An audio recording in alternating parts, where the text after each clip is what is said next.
Hello, and welcome to Folklore and Flourish, the Legends Reborn folklore podcast, brought to you by Blue Box 29. This podcast is at the very heart of who we are and what we create, the myths, the lessons, and the forgotten wisdom that breathe life into the Legends Reborn chronicles. Every story we write, every world we build, and every character we reimagine is rooted in the ancient tales that shaped humanity. This show is my way of honoring those roots, sharing their magic, and inviting you into the stories that inspire our books and our souls. I'll see you in there.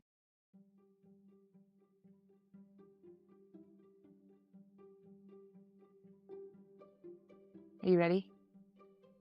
No, you can't be, because you don't know where the stories are coming from. It was a test. You got me. Okay, our 4 stories today. Say Aruba, Jamaica. Not Aruba. I Aruba. want to take you. It's West Africa. I've started getting into that Nigerian stuff, so I'm pretty excited about that one. Oh, I bet. Yeah, you don't have to hit stop, though. Okay, I forget. You just gotta. Why do you always yell at me? Because you're doing weird shit.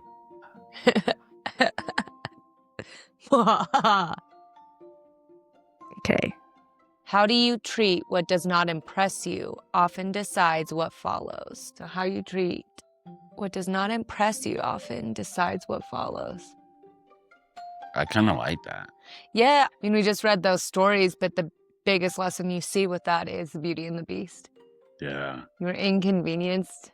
Yeah. You couldn't let an old woman shelter in your home. It's just another... Just a rendition of Odin's story, him walking around. Well, yeah, I mean, for instance, I have a friend that is like now one of my oldest friends, and I didn't like him when I first met him. I thought I wasn't going to like him. I thought we were going to be enemies. And you were like already creating this arc story for yourself. Yeah, You're like, it's going to be this big clash. And then he ended up living with us, and then he's the only one that I stay in contact with from back in Minnesota now. You know, it's like, the world has a way of giving you what you need, not what you want. Oh, 1,000,000%. Welcome in, and today is January 4th. You are here with me, Jane. And I'm Mark. And today we are still in January, so we already know the themes for January, all the soul myths, that inward work of self, shadow archetypes. We're in week 1. The awakening in January is all about crossing the veil, so the month between worlds.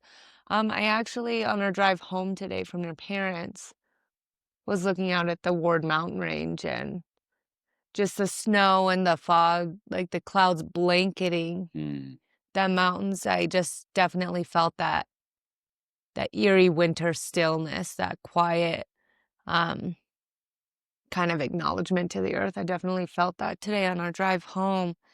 So it's good to know we have the right themes. Yeah. For what we're working with. And again, the themes are used to scope what we will be looking at today, and so that we kind of focus with our stories a little bit. Today's theme in particular, January 4th, we are all about the stranger. So this is all about how guides come in disguise a lot of the time, that they aren't always what they seem. Are you ready? No, you can't be, because you don't know where the stories are coming from. It was a test. You got me. Okay, our 4 stories today are Celtic, Yoruba, Persian, and Norse culture centered. So we got a huge... Did you say Aruba? Yoruba. Yoruba. Yoruba. Not like Aruba, Jamaica. Not Aruba. I want to take you. It's West Africa. All right. Which I would still love to go there. I believe it's Nigeria. Or the province of Nigeria at that time. So, you know, I've started getting into that Nigerian stuff, so I'm pretty excited about that one. Oh, I bet. So yeah, those are our 4 stories. Are you ready? Yeah. Well, let's get.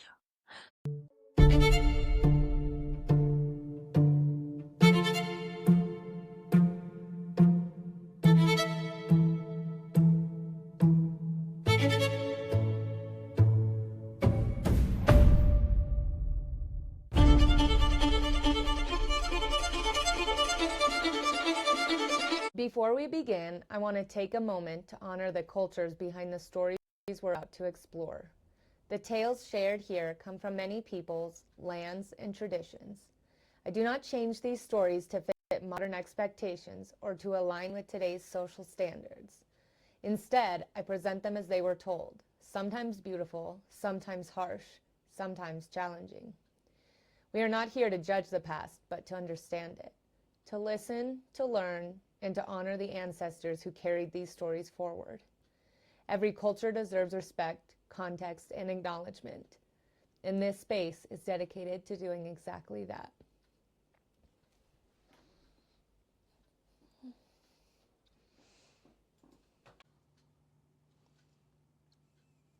Okay, it's on.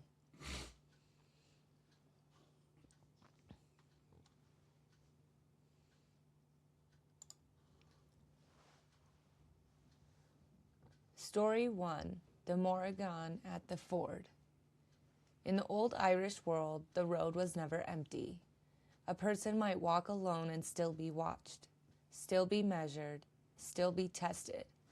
The land itself paid attention to how one moved through it, and the gods moved even more quietly.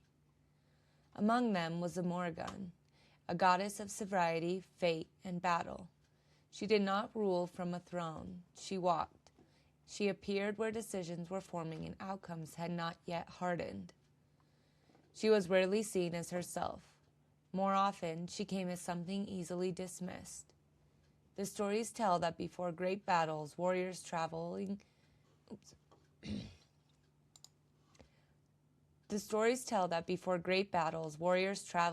the field would encounter an old woman at a river ford. She washed blood-stained clothes in the water, her hands red, her posture bent with age. She did not look dangerous. She did not look divine. She looked inconvenient. Some warriors laughed at her. Some insulted her. Some pretended not to see her at all. They crossed the ford without offering greeting or aid, eager to reach the place where glory waited. But those who mocked her did not return as they expected. Confusion met them in battle. Courage faltered. Blades slipped. Death came suddenly and without honor. The old woman had been seen. The test had been failed. There were others, fewer, who paused. They offered help, a kind word, a question. Sometimes they simply acknowledged her presence and asked if she needed assistance. To these, the old woman might respond kindly, or she might say nothing at all. It did not matter. They had seen her. In the oldest tellings, those who treated her with respect found strength they did not understand until it was needed. Their footing held. Their minds remained clear. Fate bent, not away from them, but with them. The Morrígan was not a comforter. She did not save the unworthy. She revealed who people already were. Her disguises existed to strip away pretense. To the early Irish, this story taught a difficult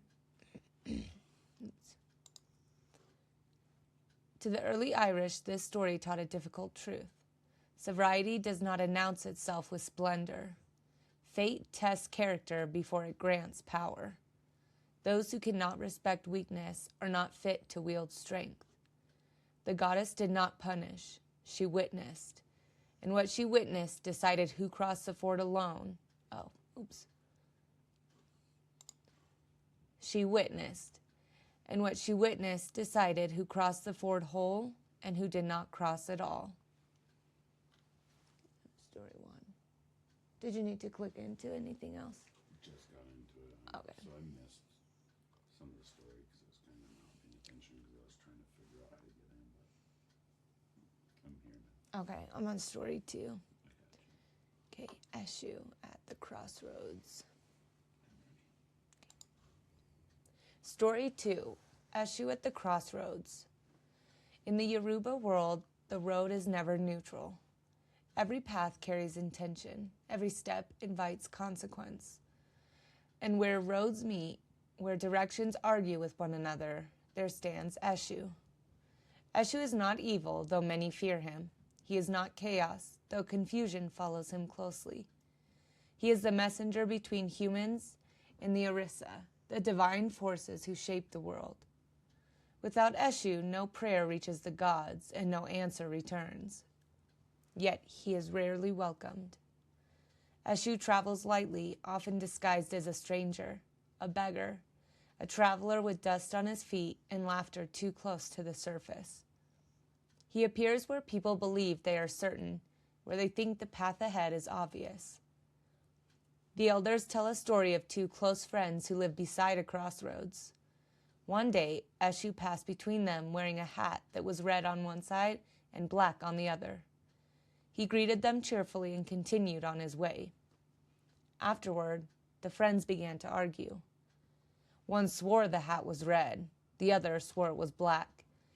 Their argument grew bitter, accusations followed, friendship cracked. At last, Eshu returned and laughed. They were both right. The hat had been both colors. Their certainty, not the hat, had destroyed their bond. This was Eshu's work. Not deception, but exposure. To the Yoruba, Eshu reveals the danger of single perspective. He teaches that truth changes depending on where one stands, and that wisdom requires movement. He does not lie. He rearranges the world so that lies fall apart on their own. Eshu governs language, chance, accidents, and the unexpected meeting. He listens to what people say aloud and what they hide in their hearts. He delights in irony because irony teaches faster than instruction. When offerings are not made to Eshu before rituals, chaos follows. Messages go astray, intentions twist, not as punishment, but as reminder. No path is straight until acknowledged. Eshu is often the first honored in ceremony, not because he is the most powerful, but because nothing moves without him. He opens doors by unsettling those who believe they already know where they are going. To meet Eshu is to be interrupted. To recognize him is to learn flexibility. To dismiss him is to learn the lesson the hard way. He does not demand obedience. He demands awareness.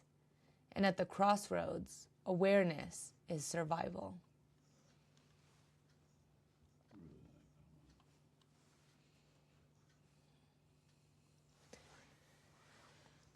This is a little bit harder pronunciation of these words.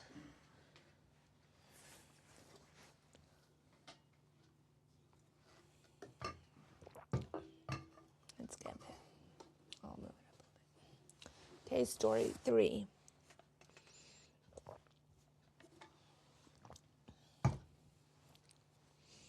Okay.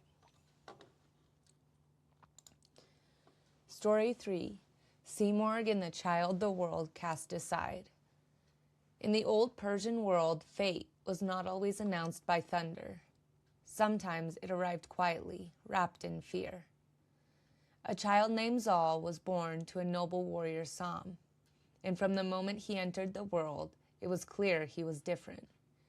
His hair was white as snow, his skin pale, his appearance unlike any other child born to the clan. The elders whispered.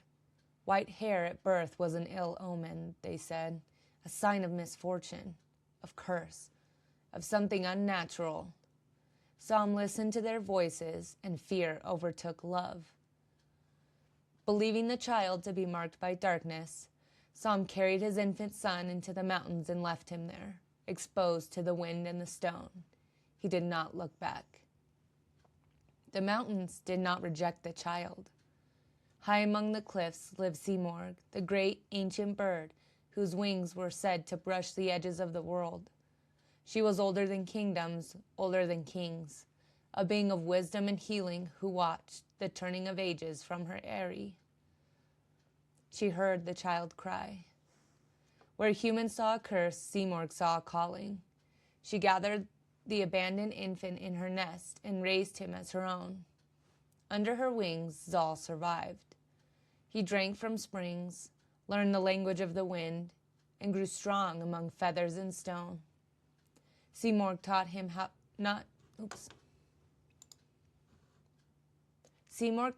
not how to conquer, but how to listen. She taught him the names of herbs that heal and fires that cleanse. She taught him patience, restraint, and the weight of consequence.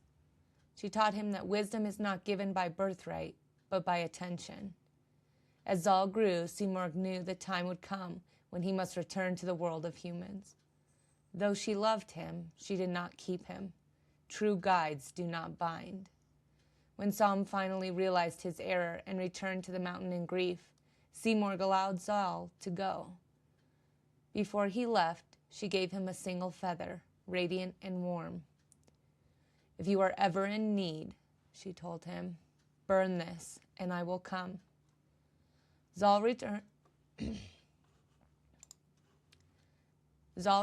to the human world not as a cursed child, but as a man shaped by wisdom rather than fear. He became a great leader, counselor, and father. And when his own son faced death, Zal burned the feather. Simurgh came as promised.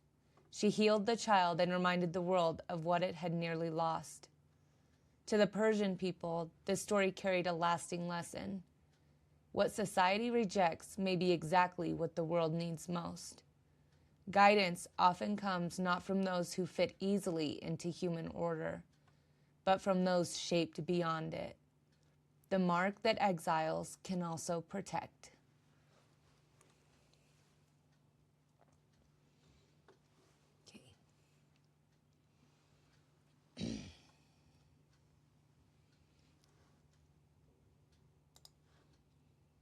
Story 4, The Wandering King. In the old Germanic world, power was not trusted when it stood still. A king who never walked among his people was not wise.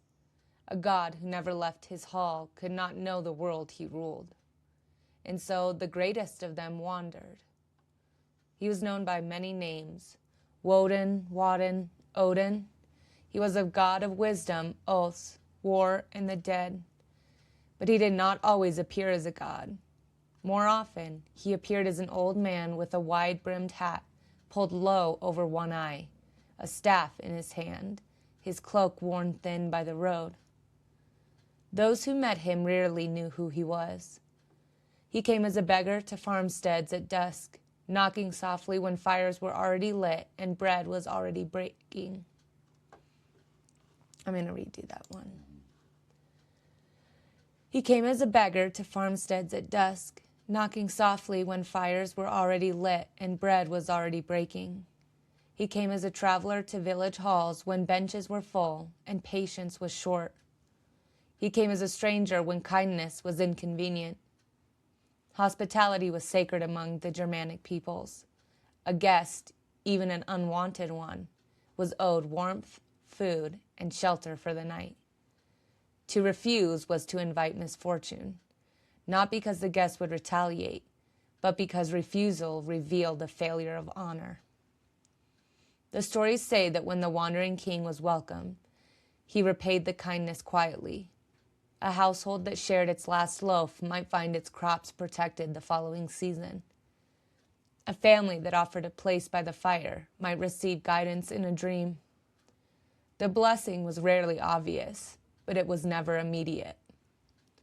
Those who turned him away remembered the encounter differently. Livestock fell ill.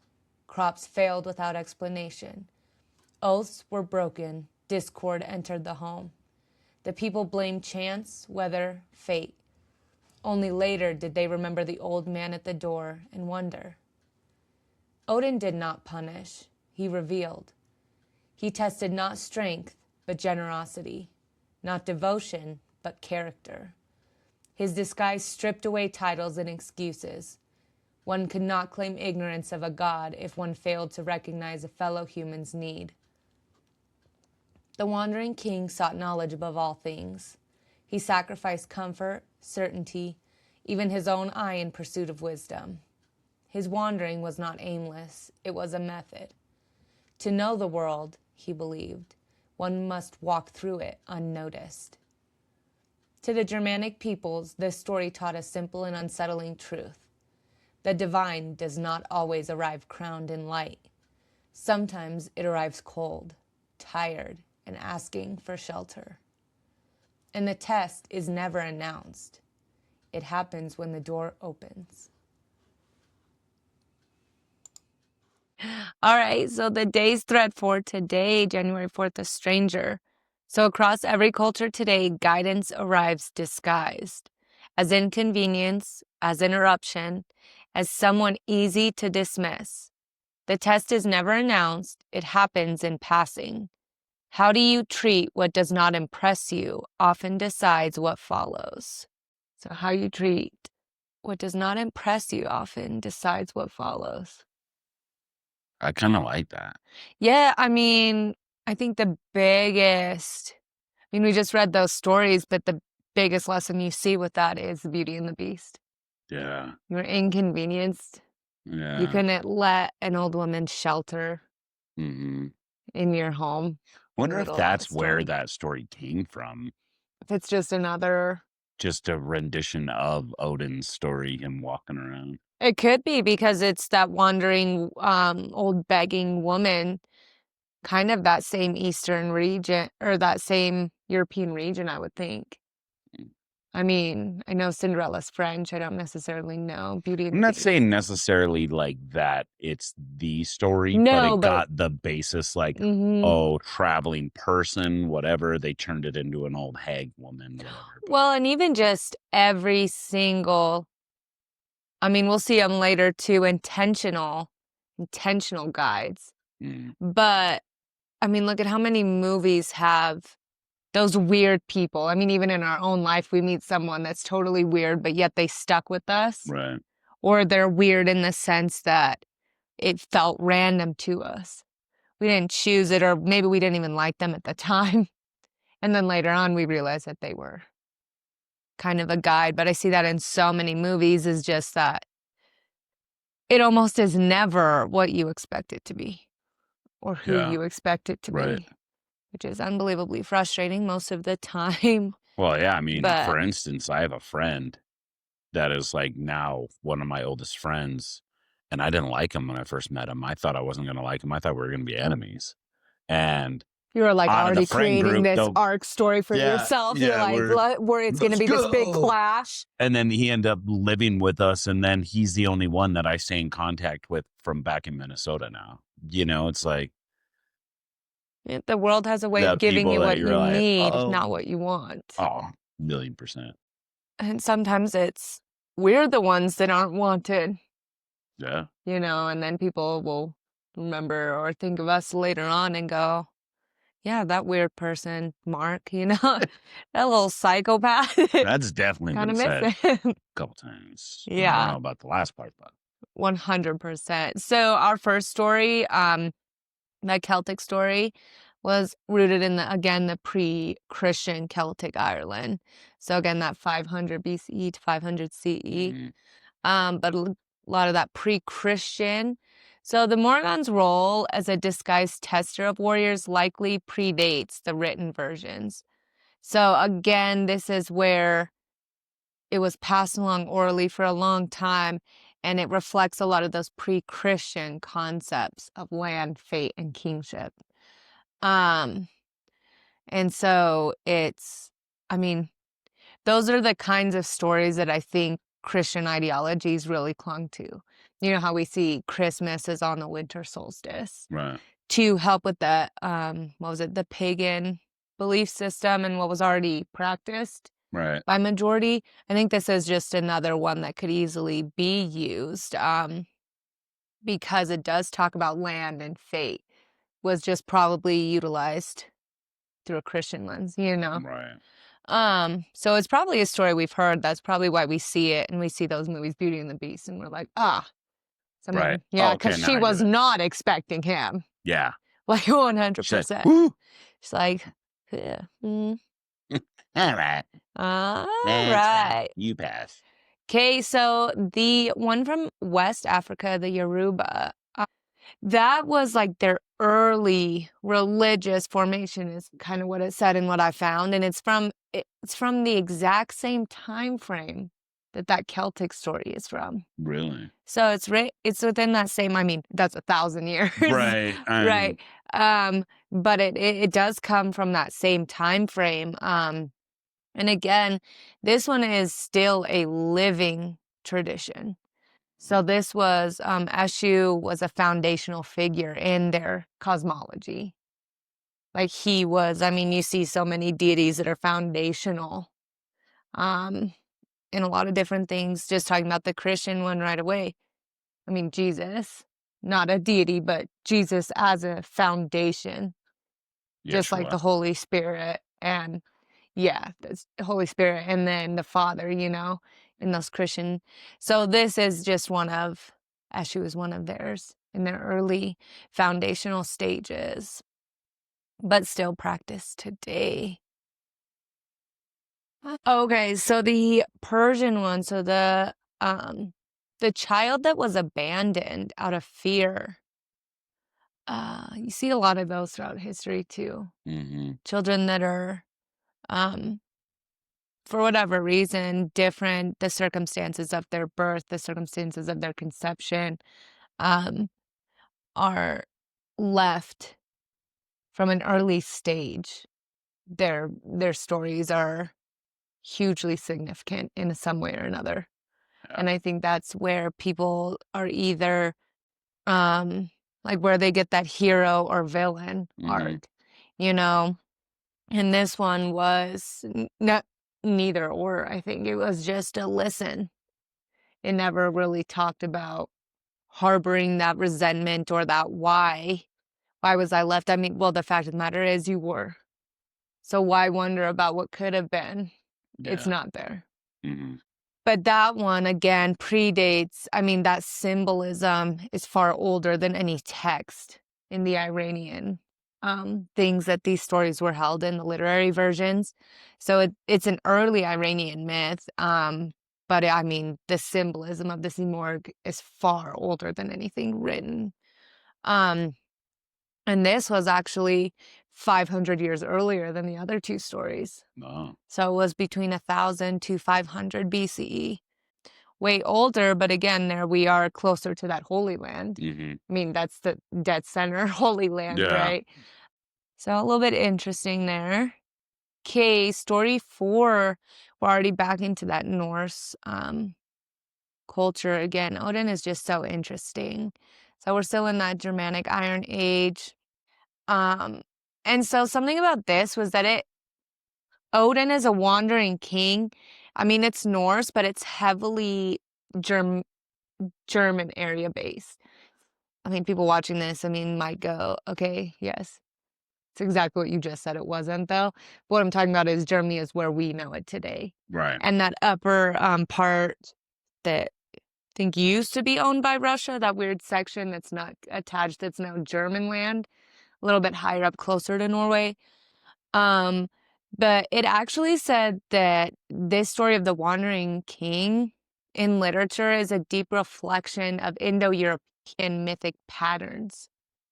So that is specifically saying, yes, the Beauty and the Beast is a direct reflection of this. I mean, I've told you Beauty and the Beast. There's a huge history behind that.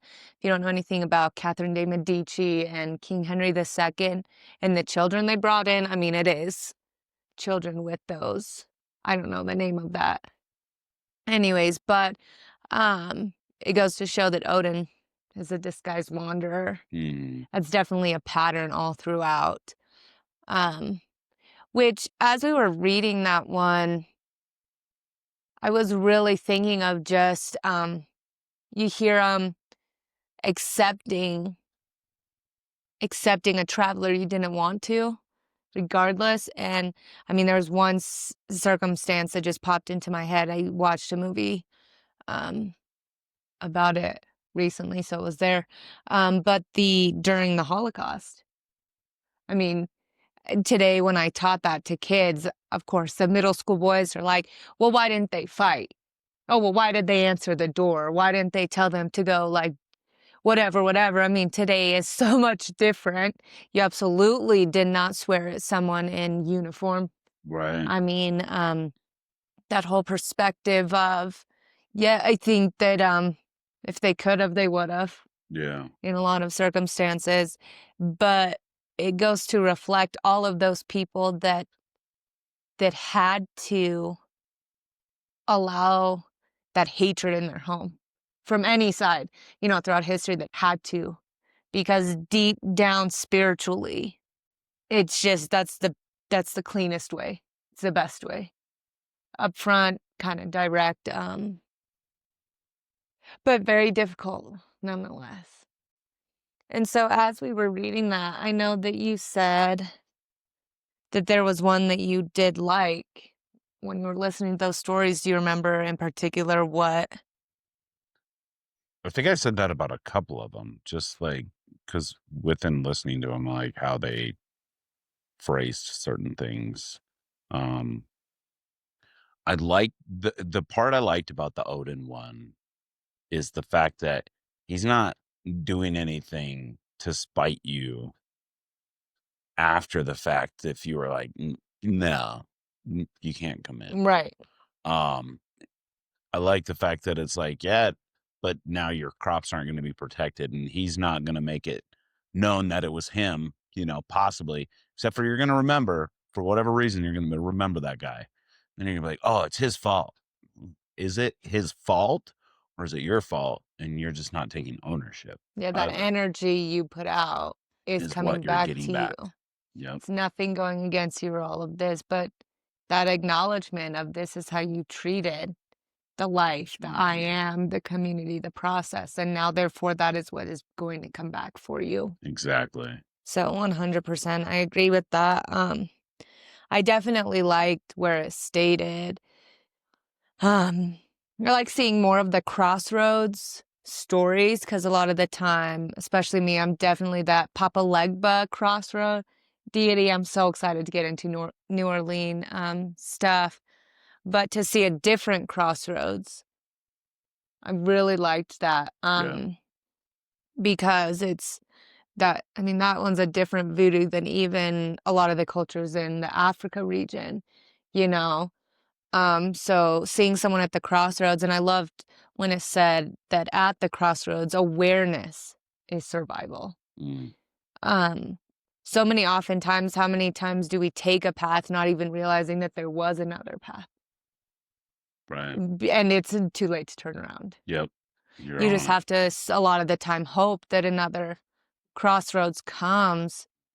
But then again, are all these stories showing you that you are in charge of calling a crossroads forward? Because I would think point. that Eshu is there to disrupt. Odin was there to show you who you were when you were inconvenienced. Yeah. Not who you were when everything was all right. Yeah, and that's the biggest part is, like, so many people are like, they think that, oh, I did this because I could. Well, yeah, but what did you do when you couldn't or shouldn't have, but you still chose to? Right. That's the part that shows people and who they truly are. Yeah, that whole judgment of character, that sense, that idea that it is easier. You see it's a lot easier apparently for society to be kinder to things that are prettier, that are easier to deal with, easier to look at, easier to understand. It's statistically been proven over and over. Yeah, and easier to understand. That's like anywhere you go, if you are not of that culture, speak that language, you are that outsider. You are an inconvenience. Yep. So it is that when you do not know who you're inviting in, or maybe you do know who you're inviting in, but it doesn't matter. Yeah. One of the last things before we get into our reflection questions, I just really loved,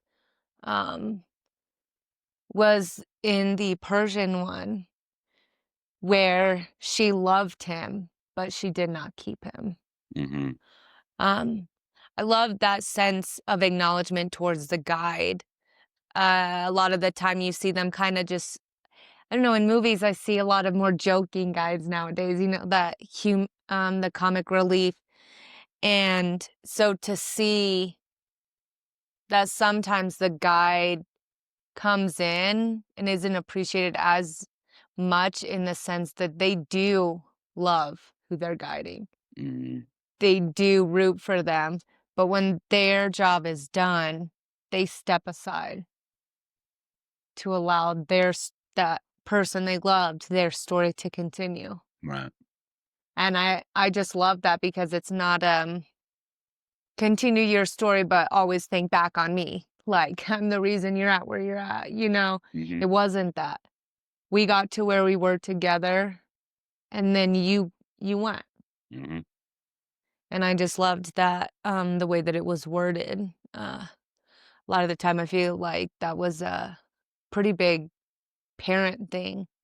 Can imagine that time. I mean, a big time is when kids go to college and you love them and you don't want them to go, but it's no longer your job Yeah. to be everything for them, you know? Mm-hmm. But moving forward a little bit, our question of the day is actually something that was what I talked to you about earlier. Wasn't intentional with the stuff that's happened in our life the past few days or even weeks, but it is, who has changed your life invisibly? So someone that changed your life invisibly, in the fact that you didn't know throughout the change that they were doing so.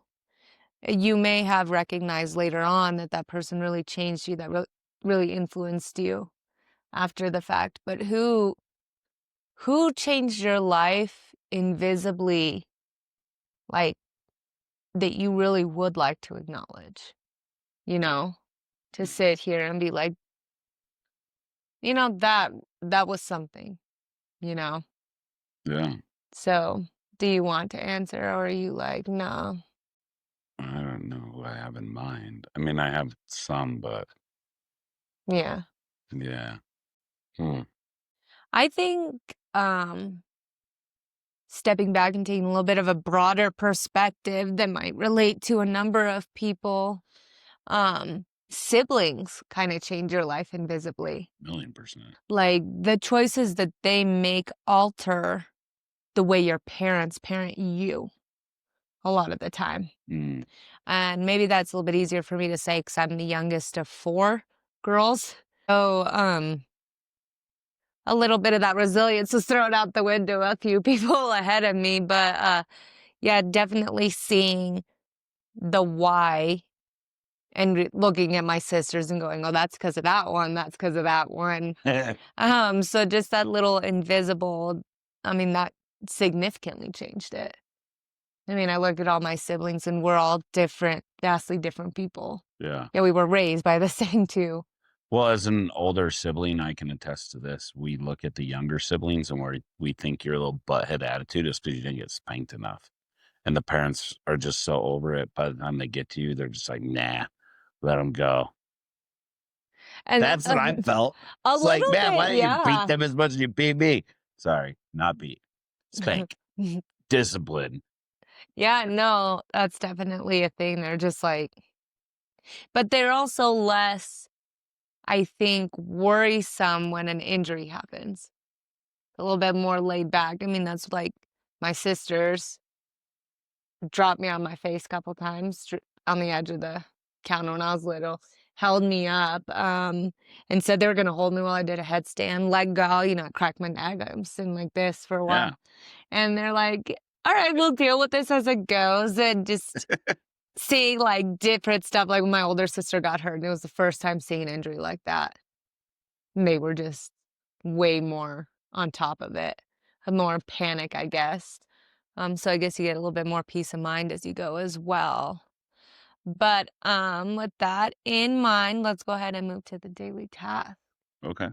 Okay, so the daily task for today is to light a candle. So it could be any candle, whatever. It has to be lit by you, meaning fire, not battery power, not any of that technology-centered candle. But light a candle and think briefly of someone who altered your path without recognition. So think of someone that you did not maybe recognize in that moment, or maybe you never have. But light a candle. Don't light it until you're ready to start thinking about that person. But light your candle, be thinking of them. how they altered your path without recognition. And this is to acknowledge the guidance you did not choose, but was given to you. So again, you're acknowledging the guidance that you did not choose and was given to you. The application for today, based on that, is that guidance does not always look like salvation. It's not a pretty present wrapped in bows. It's not a beautiful princess or this handsome king all the time. Okay? A lot of the time, it looks like interruption. It looks like inconvenience. So that is just our application today, is that guidance does not always look like salvation. Sometimes it looks like interruption. Is that it? That's all you got? That's it. Is that it? That's all you got? That's it. Thank you for walking this journey with me today. These stories are more than folklore. They are the heartbeat of our world building, the inspiration behind our characters, and the soul of the Legends Reborn Chronicles. By exploring these tales, we honor the past, ignite the present, and breathe life into the legends we're creating together. To see more of Mark and I, as well as additional scenes, discussions, and healing, check the links below that will lead you to our various social media platforms. Please also feel free to ask any questions or leave any comments in the episode below or in future episodes to come. We would love to hear from you. Until next time, may your path be guided by wonder, curiosity, and the magic of the stories that came before us. Blessings, and I'll see you on our next folklore journey.